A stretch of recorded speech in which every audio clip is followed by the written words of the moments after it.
Here we go. Hi, everybody. My name is Paul Hastings, and I'm the Director of Student Services at BU Wheelock. I want to welcome you today to our program, Wheelock Wellness Program, and I want to introduce you to our guest, Adrienne Kisner. Welcome, Hello. Adrienne. Thank you. Thank you for joining us today. So folks, Adrienne is a published novelist. She's just finished her third novel, and she's going to talk a little bit about her writing process today and really how she became a writer and how this might fit into a wellness program for individuals. So Adrienne, if you wouldn't mind, can you just tell us a little bit about how you came to be an author? Sure. And I'm going to say, we talked about this before we were recording, but wellness isn't really my forte. I prefer being a hot mess. I mean, I don't know if I prefer it, but I just am. So maybe this is can be inspiring, that if you're also a wreck, you too can be successful, particularly in the arts. All right, so how I became a writer. I always wanted to be a writer. I didn't write, mind you. I liked the idea. I like the idea of a lot of things, and I don't actually do them. But writing, I would write little stories and things, but I didn't really start writing a novel in earnest until I think I was almost done, or I was done with my doctorate, because my dissertation took a lot. And having completed a dissertation, I knew that I could finish something. And I think that's important to say to writers, or new writers certainly. I say it to my writing students. I teach for Southern New Hampshire University. And one of the most powerful things you can do is finish your book. Because once you do it, you learn you can do it again. And then you learn how to revise. And I hate revision. I always hated it. I actually wrote 3 novels, and I queried, and they were rejected. It wasn't until like 2012 that I really started in earnest writing. And I ended up, a friend of mine's like, well, you know what you need? You need an MFA. I'm like, no, I don't need an MFA. I'm going to go another graduate program. Are you kidding?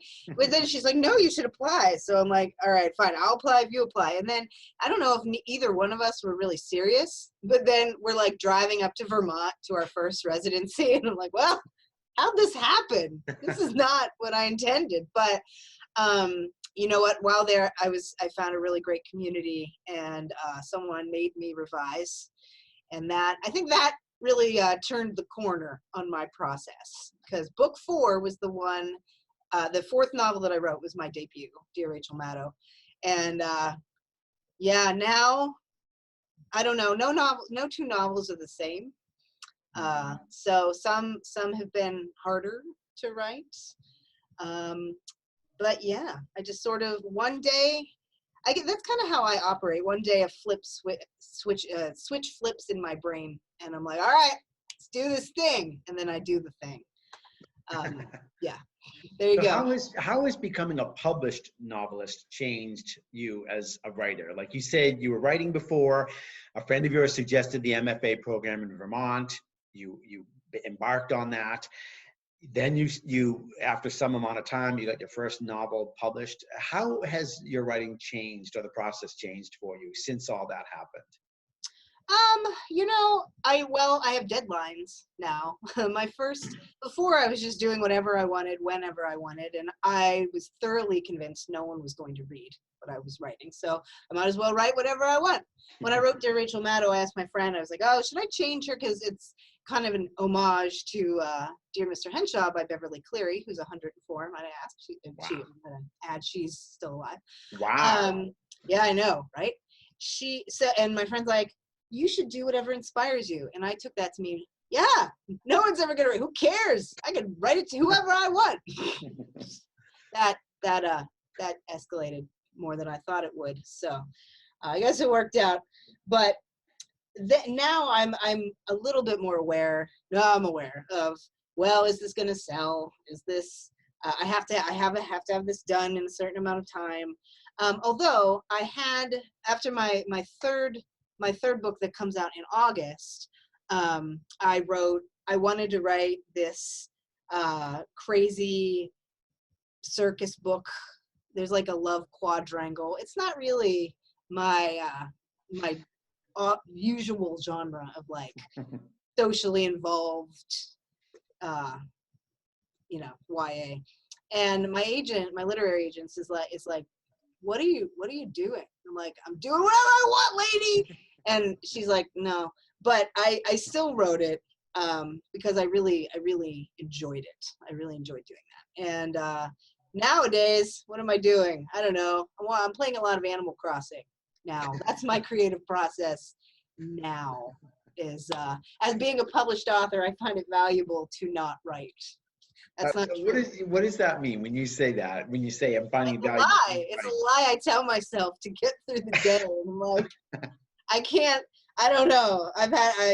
I go through phases. There are people out there who say you have to write every day. I've never been a person who writes every day. I cannot. In fact, I go months without writing. It's like, well, it's not even writer's block. It's just I'm tired. I'm busy. The writing can wait. You don't, there's just a discipline can help some people, but some people, this is how I've written everything. I've done 9 novels and my dissertation. Yeah. Only 3 of which have yet, are out there in the world. Well, that's many more than most novelists ever get. I don't know that that's true. You just don't hear about the ones in the drawer. And so once I get going, I can really crank it out, but it really takes me a while to get going and to sort of accept that this is what I'm going to do, because it's really a mental feat. And maybe it may not be for everybody, but for me, I'm like, all right, dig in, you can do it. And there's a fair amount of self-loathing, because this is what I'm like, wellness. You wanted a writer? Who are these people you're finding? Maybe they're probably out there, like these well-adjusted. Well, or maybe not. Maybe not. And also, they might be the people whose publishers are saying, we're going to publish anything that you write, so don't worry about it. I don't know that there aren't a lot of those. There's a handful at best. But I will say that writing and publishing aren't the same thing. And publishing will eat you. It will chew you up and spit you out, even if you're like, no matter where you are in the process, you're rejected. I've been rejected before having an agent, while having an agent, somewhere in between there, being published. It can be fraught. So, but the writing is not the same thing. When you can conflate the two. And sometimes from a sort of career perspective, that's going to be sort of a lens you have to look through. Yeah. But at the end of the day, if the writing brings you joy, I think you should do it. And I've had friends, I know people who've sort of gotten out of the game. Maybe they still write, but they are not going to try to publish. And I respect that. If you don't want to have people of free will and opinion speaking about your work on Goodreads, I understand that. And people are like, well, just don't read Goodreads. I'm like, it's right there. Of course I'm going to read the reviews. Every blessed one of them, they're like, oh, well, Goodreads is for readers. I'm like, well, I'm a reader of my reviews. How do you put that in? What? So how do you put that in its proper context in terms of your writing and moving forward with your writing? How do you put that feedback in its proper context so it doesn't, I don't know, either cripple you or direct you or steer you in a particular direction as you continue writing? Well, it haunts me. Yeah, I don't know that I do anything really good or productive with it. In fact, I tell myself this is neither good nor productive. Actually, it's not healthy either. There's no wellness, none in this. You can make it so that you can have someone look at it for you and just give you the 5-star reviews. Although I will say there have been coworkers in my life, not going to name names, Boston University, who have like taken to reading my reviews to me. And I was like, no, please stop. I had managed to peel myself away from this sad addiction. And then it was just brought back in my face. Yeah. If people give you useful critique, like if your characters if you're writing a character who isn't, not necessarily a main character, because I don't know if that's a wise thing to do, but if you have like another character in there that kind of falls outside your life experience, and someone's like, you haven't done a great job on this, I think that can be very useful feedback that you can sort of use to perfect your craft, or strengthen your craft moving forward, so that your characters are really more authentic, well represented people. But some people were just like, oh, this was so mediocre, I couldn't even cope. Well, thank you. That's what I was like. I'm glad you took time out of your day to put on the internet that very useful piece of information. Yes, I know I'm not supposed to be reading it, but it's on the internet. You Google my name, that's what comes up. What am I supposed to do? I don't know. I'm sure maybe there's other people and they're like, no, I never do that. Either they're lying or they're just really well adjusted, and I should probably take some sort of seminar with them.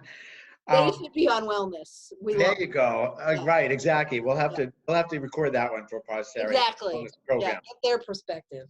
So your second book recently won an award. Can you tell us? It did, yeah. The second book is called Confusion of Laurel Graham, alternately titled, Oh, You Have a Second Book.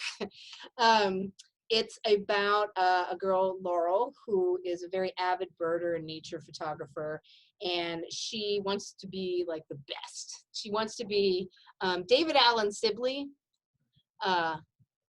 is like this big bird guy, like Sibley's Guide and everything. So I wasn't gonna write Dear David Allen Sibley until I thought about it. It's kind of in there though.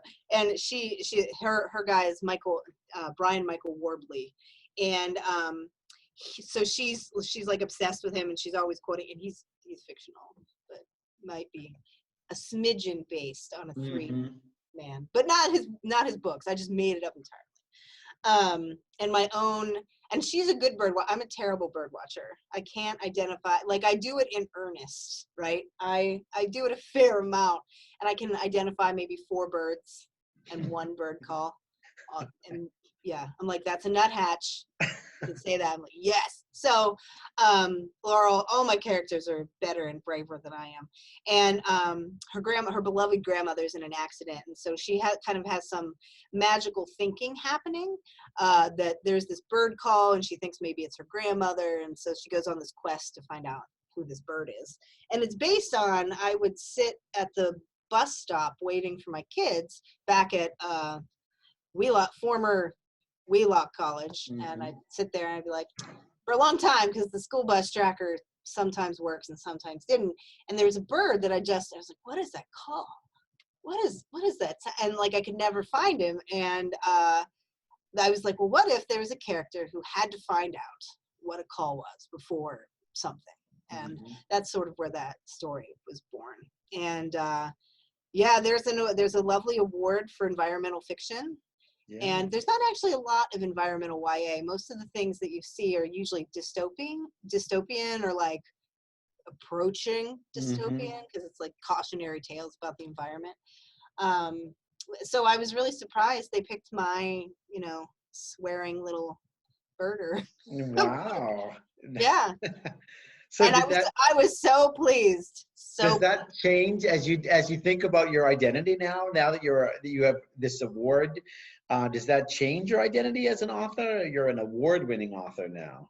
Well, I mean, Dear Rachel Maddow technically won 2 awards as well, but no, I'm not like, I was going around my office in Warren Towers yesterday saying how important and famous I was. And my coworkers, because we were essential employees and we were in the office, they were like, way to go, Adrienne. Like humoring me. I'm like, thanks, everybody. And meanwhile at home, I was like, I'm very famous and important. My kids are like, yeah, what's for dinner? So never do I think, oh yeah, I am it. I've arrived. No, ever I'm like, almost immediately, I'm like, well, they made a mistake. Or I'm like, I guess it wasn't really that competitive. That's what happens. I'm like, oh, I won this thing. I guess I was like the only one who entered. And they were like, well, give it to her because you might as well. That's immediately where I go. And then I'm like, on to the next thing. I have about a half an hour to a few hours of elation and triumph. And then I'm just like, well, there's the next book to write. Maybe I should like try to meditate on accomplishment. There you go. Speaking of wellness. Yeah. So what would you say then to would-be writers? I don't mean authors, but would-be writers, people who might be, especially in this time when we have extra time at home and when we're sometimes looking for distraction, or just for the first time have the luxury of turning back to some of our pursuits that we haven't really had time for. What would you say to people who are, thinking about writing? What would I say? If you can write during this period, then I am impressed with you. I will say for myself, I have found it incredibly difficult to focus, to sort of take myself out of this world, because I lose myself in the words. Like once I get started, I'm sort of in the zone. That's how I write best, is like I'm just in it. I'm in their heads. I'm in that voice. But there's just so much pulling at my attention now that I haven't really been able to really get into that. I'm just yeah, you're busier than you obviously. Well, I mean, it's not even, it is, busyness is a factor. But you know what, I still just, it has its pros and cons, but I mean, I still have my job, and when life is fraught, I think that it's hard to write. So if you've always wanted to write and you're like, I have this endless time, but you have all this stuff to worry about, and who doesn't have all this stuff to worry about? You shouldn't beat yourself up about you should be like, oh, I am doing this thing. Because on Twitter, somebody was like, Shakespeare wrote Hamlet during some plague. And I'm like, Shakespeare. I don't know if Shakespeare had any kids, but anytime anyone says that, I'm like, thanks for that. You don't have to write. You don't have to be Shakespeare in the time of plague. But all of that aside, so if you're not writing and you're torturing yourself that you should be writing, I'm right there with you. That's actually part of the creative process, I feel, at least for me, for writers. Yeah, if you're watching Netflix and be like, I could be writing a book right now. You're on it. You are on it. You are an author. But if you think that it would soothe your soul, just there's the thing, butt in chair, hands on keyboard, or if you write longhand, get your notebook, get your pencils, whatever, and just start. Yeah. Whatever. And it might be terrible. Don't be afraid to be terrible.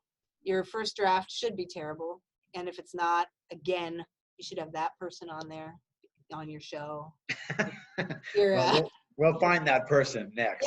Yeah, they're probably really well adjusted too.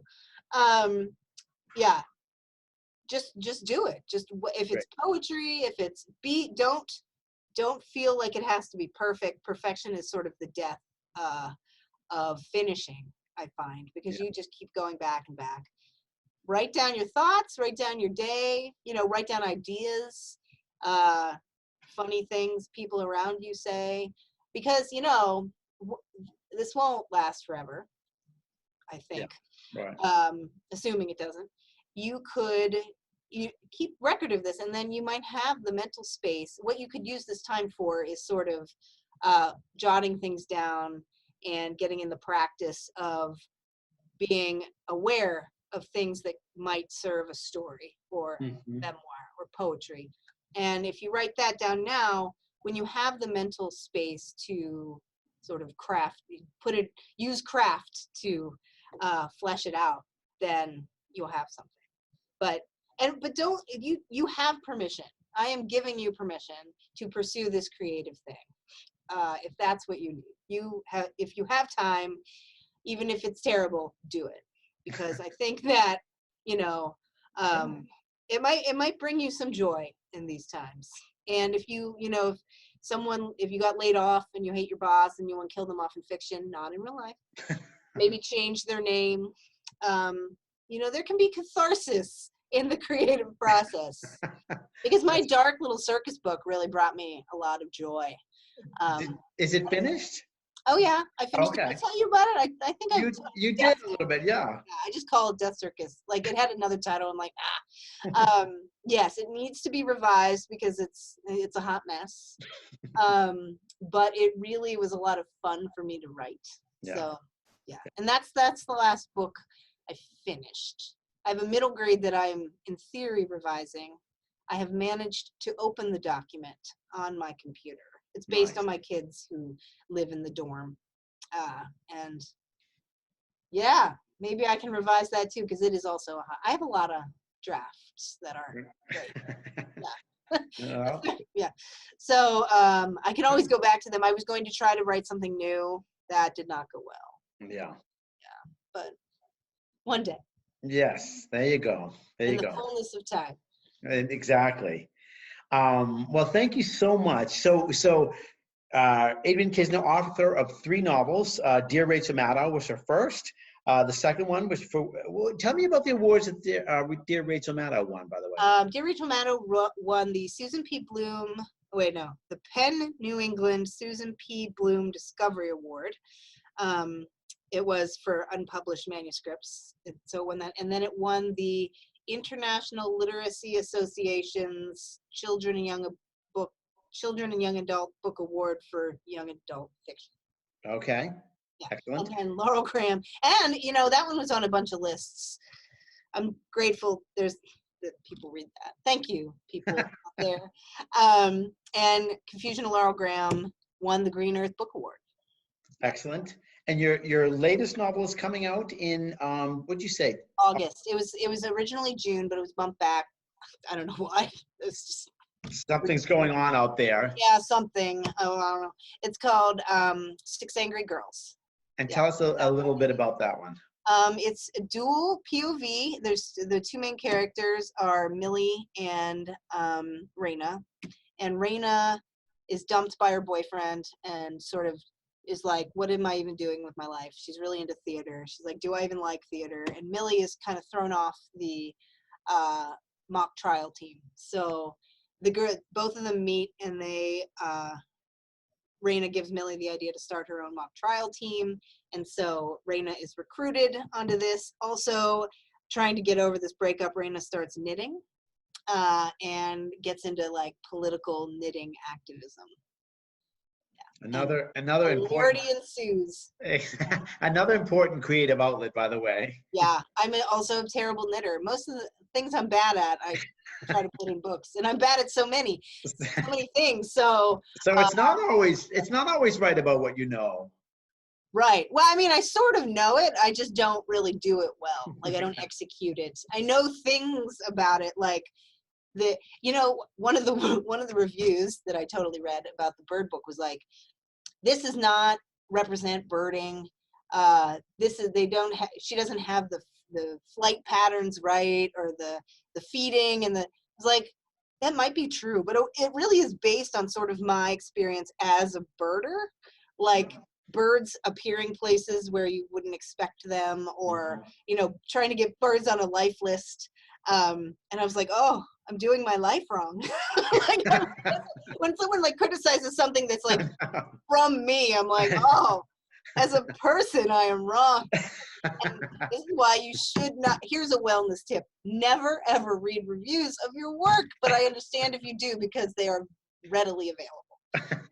Or stand behind the strength of your own convictions. Sure, Paul.